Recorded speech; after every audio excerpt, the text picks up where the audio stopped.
What's up, guys, and welcome back to Gabe Miller Music. Today I'm going to show you what went into the making of Collision.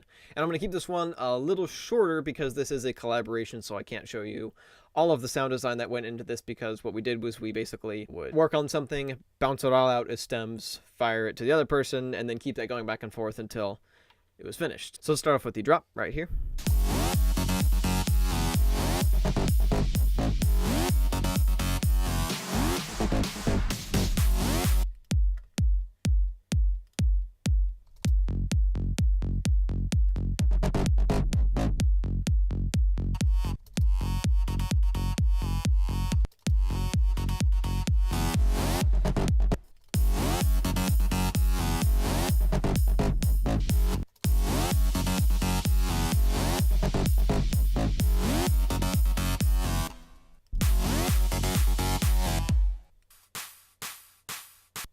And then later on, we add these.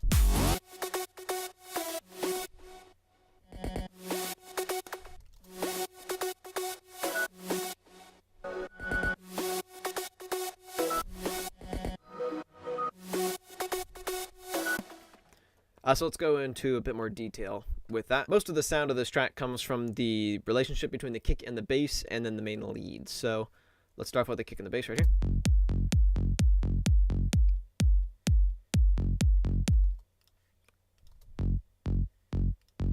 Actually from a sample.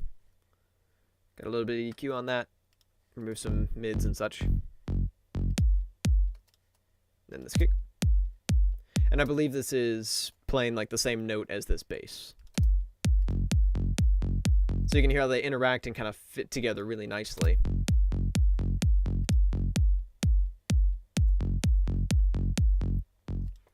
And then this bass right here has the same amount of low end as this bass, so they kind of bounce back and forth between those as well. So you got this call and response with these two basses. So that's like this right here.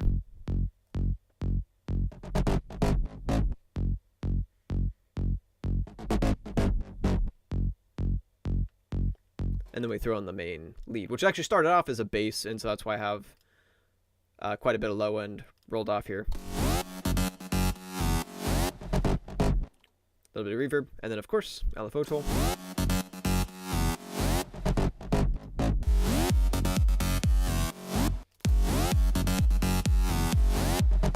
So that's really enough to carry the drop right there, and then everything else was added on just to be more exciting, add some variation, keep the energy building. So on top of that, some other percussion. Got a ride, and another kind of ride and clap right here. White noise. And that's just like lightly pumped. And then in the second half of the drop, we add on these two elements right here. This is actually a case of a song that I ended up abandoning, but still saved some elements for, including this little hat loop.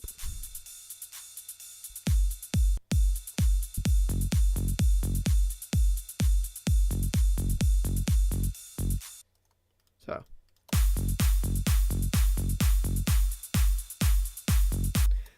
that is it for the drums. And then I added on, I forgot to mention this earlier, so I'll get to it now, these other two synth elements to kind of thicken up the main lead a little bit. So kind of subtle, but that's these right here.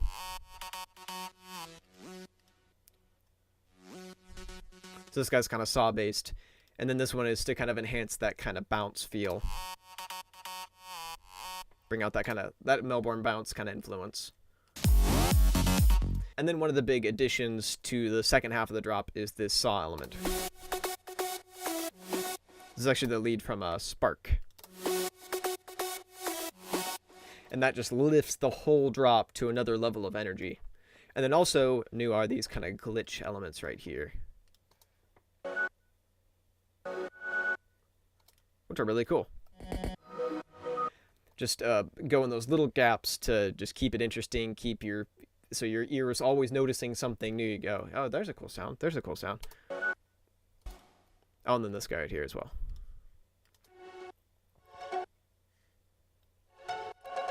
And then this, of course, ties into the intro and the other breakdown.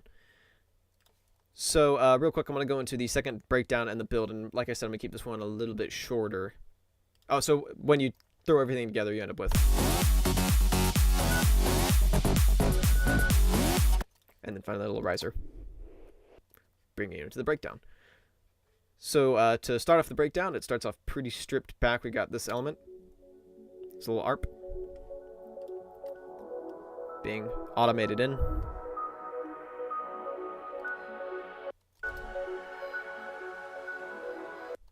And then this guy also being faded in. There's that glitch element again.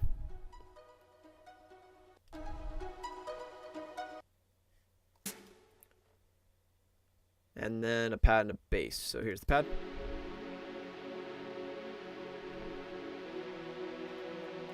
That doesn't have any animation on it. And then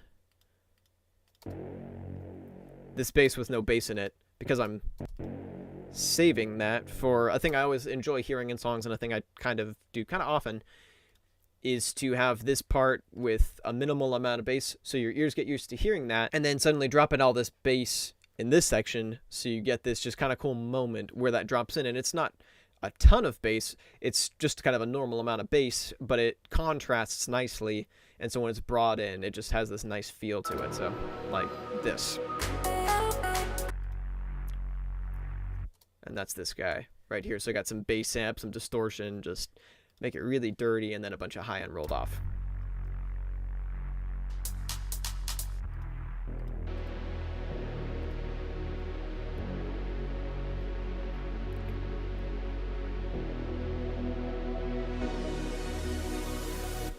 And then I have this super saw filtered in, like that. So it starts off really sounding like a pad, and it's almost inaudible. And then I'm bringing that in because I need that for the build. That's right over here. And then finally, let's look at the vocal chop. This is the same vocal chop as the one I used in Orbit.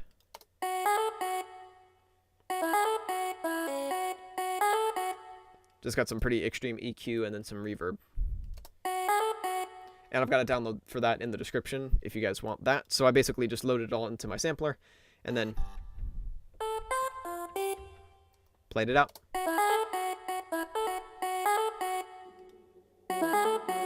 And then the second half of that, I double it up with this saw element, which I filter in. And then drop the vocal chop out and let this guy take over entirely for the build. So, you end up with... And then we've finally got the claps. These two guys right here.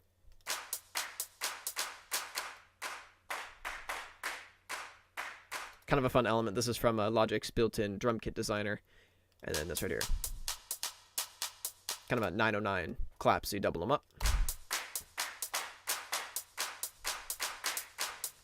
And then I keep the kind of real clap going throughout the build. And then to bring in the snare, I basically soaked the snare in reverb, bounced it, reversed that, and then stuck it up right at the beginning of the snare, so you get... Just to bring that snare in so it's not so abrupt when it drops in.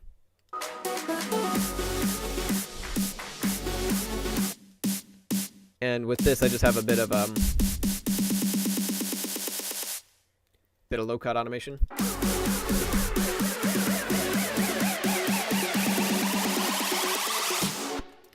And same goes for all of the build elements. I have all of these guys right here. Right now they kick you in the face, but then over here,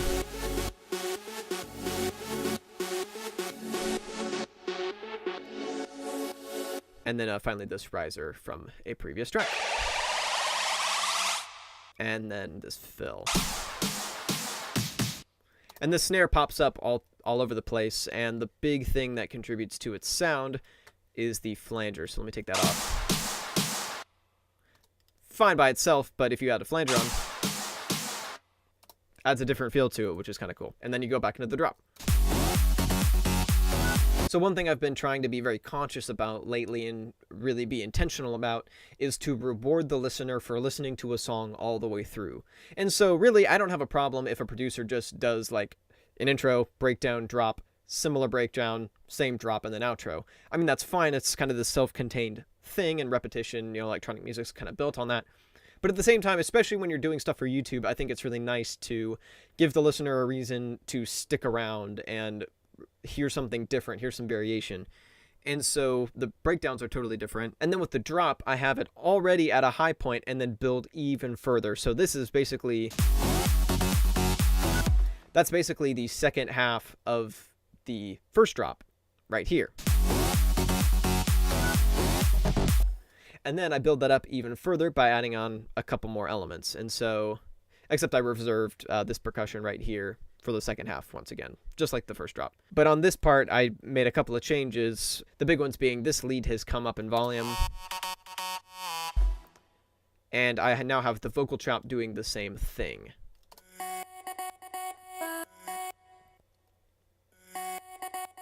And that's really what kind of brings it up one more energy level. And then finally with the outro.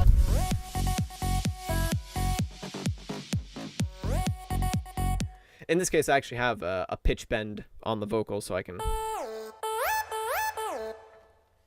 which is fun. I didn't do it over here because you can't hear it as well, and because I'm lazy. But over here, you once again get that Melbourne bounce feel. And then I have the kick just filtered.